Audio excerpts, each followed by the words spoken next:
How did the apocalypse accidentally made medieval peasants rich? When the Black Death wiped out roughly half of Europe's workforce, it left wealthy landowning lords staring at millions of acres of rotting crops.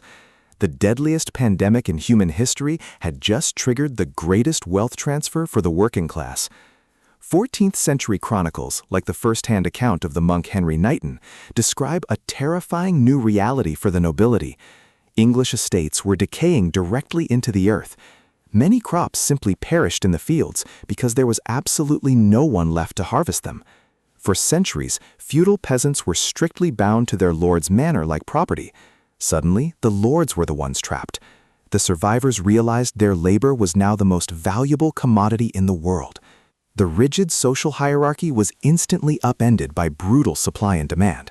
Panicking lords found themselves bidding furiously against each other. They desperately offered double or even triple the normal wages just to get their fields cleared before winter. If a lord refused to pay these exorbitant rates, a peasant could simply walk away. They would abandon their ancestral manor and find a wealthier noble who would pay. The chains of strict feudalism were breaking apart in real time. But the ruling elite wasn't going to surrender their wealth without a violent political fight. Terrified by their evaporating power and shrinking profits, the English nobility petitioned the highest authority in the land. They begged the crown to intervene before the lower class bankrupted them entirely. In 1351, King Edward III unrolled a desperate parliamentary scroll. It was called the Statute of Laborers. The king passed a sweeping legal decree that attempted to forcibly turn back time.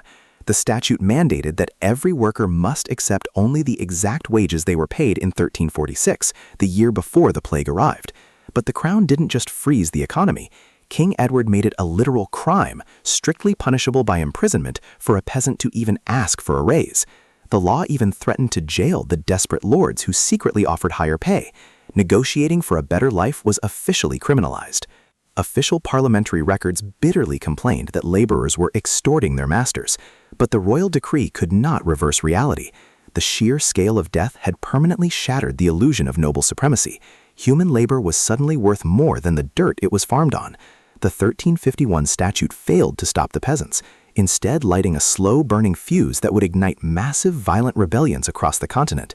The biological nightmare of the Black Death had ended, but the economic revolution had just begun.